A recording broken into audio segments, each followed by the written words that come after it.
नमस्कार साथियों, आप लोगों का अपने ही यूट्यूब चैनल संजीत मैथ्स में स्वागत है।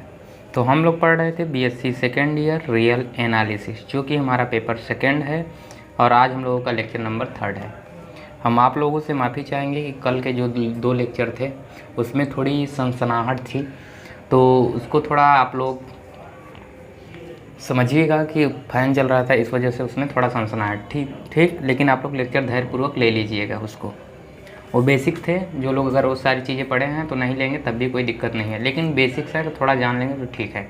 एक टॉपिक और हमारा बच गया था, ब्रैकेट फंक्शन के बारे में हम लोग देखेंगे। उसके बाद हम अपने मेन टॉपिक पे चलेंगे, infinite series of positive terms. Clear? तो चलिए देख लेते हैं ब्रैकेट फंक्शन। तो हेडिंग लगा लीजिए bracket function. Bracket function, clear? Heading लगा लीजिए ब्रैकेट फंक्शन। थोड़ा सा डिफिनीशन लिख लीजिए इसका, उसके बाद हम लोग आगे बढ़ते हैं। तो लिखिए let x belongs to real number then bracket x, इसी को कहा जाता है bracket function, is defined as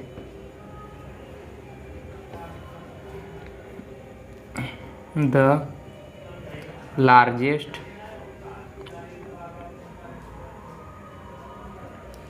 integer less than or equal to x. कह रहा है द लार्जेस्ट इंटीजर, जो हमारा ब्रैकेट फंक्शन है, bracket function x is defined as the largest integer less than or equal to x. यानी कि जो x है उससे क्या होगा, या तो एक्स के इक्वल हो जाएगा या तो उससे छोटा होगा। ठीक, तो अभी देखेंगे एग्जाम्पल के माध्यम से। पहले इतना लिख लीजिए, उसके बाद हम समझा रहे हैं। दैट इज, दूसरे शब्दों में, if x is an integer then जो हमारा ब्रैकेट फंक्शन होगा क्या हो जाएगा, एक्स। एंड दूसरा कह रहा है if x is non N integer, यहाँ INTEGER integer, and x lies between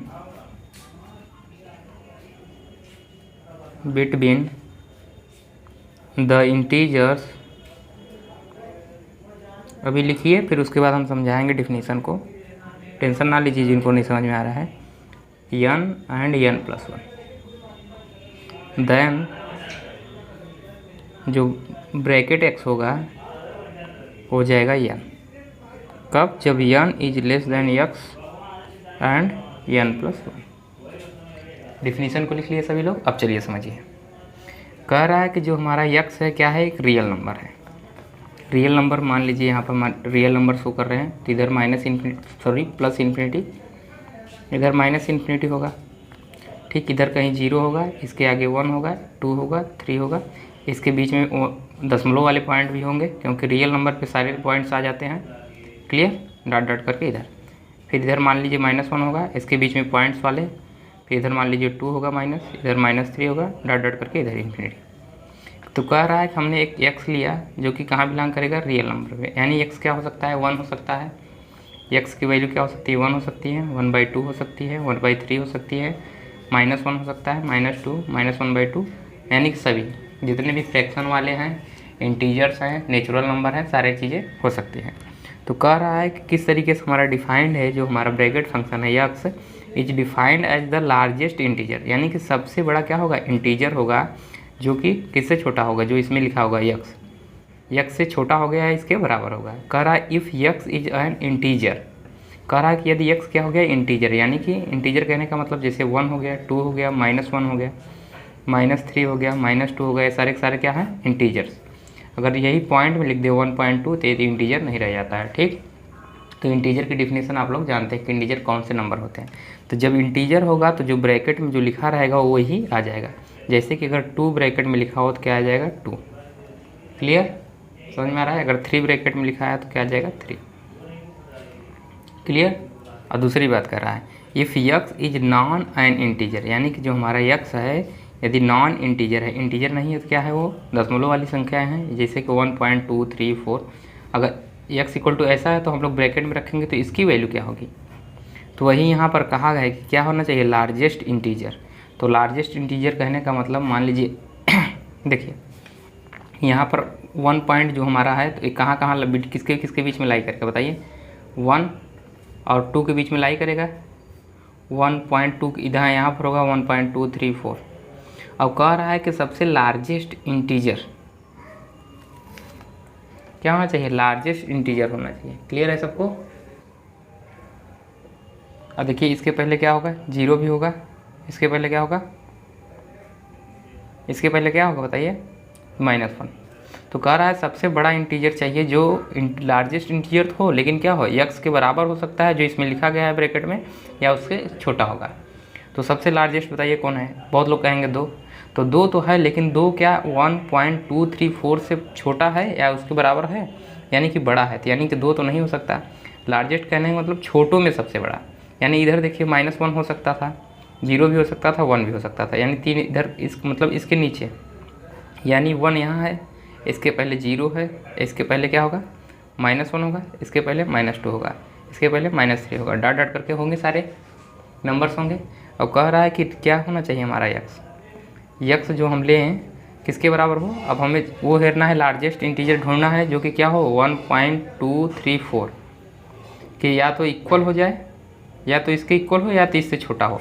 तो इंटीजर की बात करेंगे तो ये इंटीजर नहीं है, यानी कि ये तो होगा नहीं, यानी इससे क्या होगा छोटा ही होगा, और छोटा होगा लेकिन क्या होगा बड़ा होगा, लार्जेस्ट होगा बड़ा, यानी इससे छोटा तो 1 भी है, क्योंकि यहाँ पर 1.234 यहाँ लाई कर रहा है, लेकिन इससे छोटा इंटीजर की बात की जा रही है तो पॉइंट वाली बात नहीं करेंगे, तो 1 भी होगा 0 भी होगा इंटीजर में। लेकिन कैसा इंटीजर हो लेकिन लार्जेस्ट हो, बड़ा हो सबसे, यानी 0 भी देखिए आएगा, इससे छोटा तो 1 भी है, 0 भी है, -1 भी है। तो कोई कहेगा कि -1 रख दें, बिल्कुल नहीं, क्योंकि यहाँ डिफिनीसन कर रहा है कि लार्जेस्ट इंटीजर, यानी कि सबसे बड़ा वाला इंटीजर रखेंगे जो कि या तो इसके इक्वल हो जाए या तो इससे छोटा हो। तो अगर इंटीजर रखेंगे तो कौन सा इंटीजर है इससे छोटा बताइए, तो इससे छोटा कौन सा इंटीजर हो सकता है, 1 रख सकते हैं, तो 1 होगा, क्योंकि 1 क्या है इन इंटीजरों में, इसके पीछे जितने भी इंटीजर्स हैं उनमें से सबसे क्या है बड़ा है, यानी कि लार्जेस्ट कहने का मतलब सबसे बड़ा, यानी इससे जितने भी छोटे इंटीजर होंगे, यानी यक्स से जितने भी छोटे इंटीजर होंगे, इसका कहने का मतलब यही था यहाँ पर लार्जेस्ट इंटीजर कहने का मतलब था कि यक्स से जितने भी छोटे इंटीजर हैं। अब इधर बहुत सारे इंटीजर मिलेंगे, जैसे 2 के लिए हेरेंगे तो उसके पीछे क्या आएंगे -1 -2 -3 -4। तो ऐसे इंटीजर हेरना है जो तो या तो यक्स के बराबर ही हो जाए या तो इससे छोटा हो, और छोटा होने का मतलब कह रहा है, और छोटा तो हो लेकिन कैसा हो लार्जेस्ट हो, सबसे बड़ा वाला इंटीजर हो। तो इसके पीछे तो बहुत सारे इंटीजर मिलेंगे, लेकिन हमको उस इंटीजर को लेना है जो सबसे बड़ा हो उनमें से। तो इनमें से बहुत सारे इंटीजर मिले हमें, 0 भी मिला, -1 भी मिला, -2 -3 डॉट डॉट करके बहुत सारे मिलेंगे, इनफाइनाइट मिलेंगे इंटीजर्स, लेकिन हमें लेना किसको है सबसे बड़ा, तो सबसे बड़ा कौन सा है 1, तो यानी यहाँ पर क्या जाएगा 1, तो इसीलिए 1.234 की वैल्यू क्या आएगी यहाँ पर +1। ठीक समझ में आया डिफिनीशन सबको। और देखिए अब यहाँ पर जो कहा था कि x is non N integer, इसका मतलब कह रहा है कि जो हमारा यक्स होगा, हमने कहा फ्रैक्शन वैल्यू में, तो कह रहा है x is lies between the integers, यानी 2 इंटीजर के बीच में लाई करे, n और n+1। वही कहने का मतलब जैसे हमने लिया 1.234 लिया, तो ये वाला जो पॉइंट है 1.234, तो ये तो 2, एक इंटीजर तो 2 हुआ और दूसरा इंटीजर क्या होगा 1, तो यानी 2 इंटीजर के बीच में लाई कर रहा है कि नहीं कर रहा है, पहले बताइए आप लोग। तो जितना डिफिनीशन कर रहा है उसको समझते चलिए। कह रहा है कि 1 और 2 के बीच में लाई करेगा, 2 इंटीजर लाई करेगा, कि एक तो होगा n और n+1। तो पहला इंटीजर मान लीजिए 1 होगा, तो 1 हुआ, तो 1 में क्या करेंगे, मान लीजिए n इक्वल टू हमने n लिया, दूसरा n+1, तो n इक्वल टू 1 रखेंगे तो इधर 1 होगा, इधर 1 रखेंगे तो 1+1 क्या हो जाएगा 2, यानी किसके बीच में लाई कर रहा है 1 और 2 के बीच में।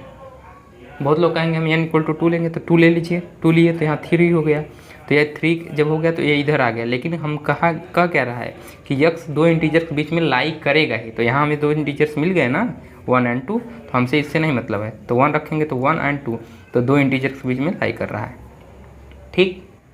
और जो हमारा यहाँ वाला डिफिनीशन कहा था कि जो यक्स क्या होना चाहिए लार्जेस्ट, ये तो बाद में कंडीशन आई है, पहला डिफिनीशन हमारा ये है उसी को एक्सप्लेन किया गया है कि x क्या हो जब इंटीजर हो जाए, x खुद क्या हो जाए इंटीजर, यानी x की जब वैल्यू क्या हो जाए इंटीजर के रूप में, जैसे 1 हो जाए, 2 हो जाए, 3 हो जाए, -1 हो जाए, -2 हो जाए और -3 हो जाए, डॉट डॉट करके इन्फिनिटी, यानी दशमलव वाली संख्याएं ना रहे।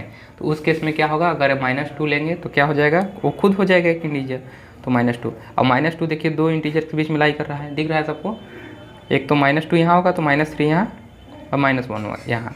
और डिफिनीसन कह रहा था कि अगर x यहाँ है तो इसको हम लोग लिखेंगे कैसे, जो x के इक्वल हो जाए, या तो जो हम नंबर इधर लेंगे या तो x के इक्वल हो जाए या तो उससे छोटा। तो x हमारे यहाँ क्या है -2, तो यानी कि -2 से हम क्या लेंगे, या तो -2 के इक्वल लेंगे या तो -2 से छोटा। और -2 इंटीजर है तो खुद ही 2 आ जाएगा, तो हम लार्जेस्ट लेंगे तो क्या होगा, लार्जेस्ट -2, तो -2 भी सबसे लार्जेस्ट है कि नहीं है।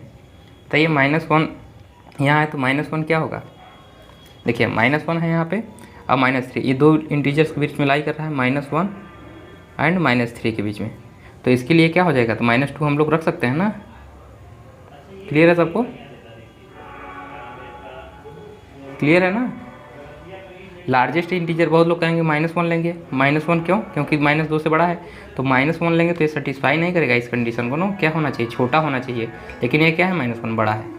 क्लियर, छोटों में सबसे बड़ा, एक तरीके से कहा जाए कि छोटे, इससे छोटे जितने भी इंटीजर्स हैं उनमें बड़ा सबसे बड़ा लेंगे, और उसमें सबसे बड़ा लेंगे तो -2 भी आ सकता है, इसके इक्वल ले सकते हैं या इससे छोटा जितने भी इंटीजर्स हैं उनको लेंगे। क्लियर, तो आशा कर रहे हैं आप लोगों को ब्रैकेट फंक्शन अब समझ में आ रहा होगा। तो चलिए 2-3 पॉइंट और लेके दिखा देते हैं एग्जाम्पल। तो वैल्यू निकालते हैं, चलिए 2-3 का लेते हैं। अगर 1.239 हो जाए तो इसकी वैल्यू क्या आएगी, 0.34 की वैल्यू रहेगी तो क्या आएगी, -3.46 लेंगे तो क्या आएगी इसकी वैल्यू, एंड एक लेते हैं -2.98, तो इसकी वैल्यू क्या आएगी। तो आप लोग निकालेंगे इसकी वैल्यू, देखिए तो इसकी वैल्यू निकालेंगे तो किसके बीच में लाई करेगा, 1 एंड 2 के बीच में लाई करेगा इधर कहीं, तो 1 और 2 के बीच में लाई करेगा। तो क्या कौन सा लेना है, या तो इसके इक्वल हो तो इसके इक्वल, अगर देखा जाए या तो इसके इक्वल हो, तो अगर इसके इक्वल होगा तो ये इंटीजर नहीं रह जाएगा, हमें लेना क्या है इंटीजर, ठीक ना। कौन सी वैल्यू लेनी है, इंटीजर्स, क्योंकि यहाँ पर बोला है कि कौन सा वैल्यू लेना है, लार्जेस्ट इंटीजर। तो इस पॉइंट को पकड़िएगा, यक्स कुछ भी हो सकता है, इंटीजर भी हो सकता है और नॉन इंटीजर भी हो सकता है। तो यहाँ पर देखिए नॉन इंटीजर है, लेकिन हमें वैल्यू कौन सी लेनी है, लार्जेस्ट इंटीजर। तो इससे छोटा 1 भी होगा, 0 भी होगा, -1 होगा, लेकिन इनमें से क्या लेना है, सबसे बड़ा लेना है। तो क्या हो जाएगा 1, तो इसकी वैल्यू क्या आएगी 1, ठीक। तो उसके जस्ट बगल वाला ही लेते हैं। तो अब हमेशा आप देख रहे हैं कि जस्ट बगल वाला ही आ रहा है, तो इसको ध्यान में रखिएगा। तो अगर 0.3 होगा तो किसके बीच में लाई करेगा, 0 और 1 के बीच में लाई करेगा, तो कौन सा लेंगे, 0 या 1, छोटों में सबसे बड़ा। तो कौन सा लेंगे, ए वाला, क्योंकि इधर हमारा कहाँ लाई करेगा, 0.34 कुछ इधर लाई करेगा इनके बीच में, तो कौन सा लेंगे, पीछे वाला, तो 0, ठीक। तो -3 होगा, 3.46 है, तो -3.646 लिखेंगे, तो -3.46 कहाँ किसके बीच में लाएगा, इधर क्या होगा -2, इधर क्या होगा -4, ठीक। तो -3.4 लेंगे, तो इससे बताइए छोटा होगा या इसके बराबर। तो इससे छोटा क्या होगा इंटीजर, जस्ट इसके बगल इससे छोटा क्या होगा, -2 कि -4, बताइए, -4, क्योंकि माइनस में जैसे आते हैं तो -1 इज ग्रेटर दैन किससे, -2 से, क्योंकि -2 छोटा है। तो इससे छोटा क्या होगा, -4, तो यानी बड़ी वाली संख्या, तो -4। माइनस केस में क्या लेंगे, हमेशा बड़ी वाली संख्या, जबकि पॉजिटिव संख्या केस में क्या लेंगे, छोटी वाली संख्या। जैसे 0.3 था 0 लिए, 1 ले लिए, यानी जो इंटीजर वैल्यू होगी वही ले लेंगे। अगर पॉजिटिव है तो इसमें जो इंटीजर वैल्यू है, देखिए 1 इंटीजर वैल्यू है तो 1, 0 था तो 0 रख दिए, ट्रिक है याद करने का। अगर यहाँ -3 है तो -4 लेंगे, अगर दशमलव है माइनस में तो। और यहाँ देखिए -2.8 है तो क्या आ गया, -3 आएगा। क्लियर, अगर यहीं पे इंटीजर वैल्यू दे दिया जाए -2 तो -2, अगर यहाँ 3 दे दिया जाए तो इसकी वैल्यू 3। तो आशा कर रहे हैं आप सभी को ये सारी डिफिनीशन समझ में आ गई है ब्रैकेट फंक्शन की। क्लियर है सबको ब्रैकेट फंक्शन की, क्लियर हो गया। चलिए एक और एग्जांपल बताइएगा, आप लोगों के लिए छोड़ दे रहे हैं, आप लोग कमेंट कीजिएगा। अगर दे दिया जाए 1.99999 डॉट डॉट करके, तो इसकी वैल्यू क्या आएगी, आप लोग कमेंट कीजिएगा। ये ब्रैकेट फंक्शन है। देखिए एक ब्रैकेट का मतलब इसका एक होता है कि हम लोग ब्रैकेट केवल लगाते हैं, बड़ा ब्रैकेट कहा जाता है ना इसे, लेकिन ये ब्रैकेट जो है ब्रैकेट फंक्शन है, ठीक, लेकिन रिप्रेजेंटेशन इसी तरीके से हो रहा है, ठीक। तो इसको ये ध्यान में रखिएगा क्या है, ब्रैकेट फंक्शन के लिए है। क्लियर, जब भी आपको इसका नोटेशन देगा तो वहाँ बोलेगा कि जो हमारा ये है ब्रैकेट फंक्शन है, ना कि ब्रैकेट केवल, ठीक। बोल के देगा आपको ब्रैकेट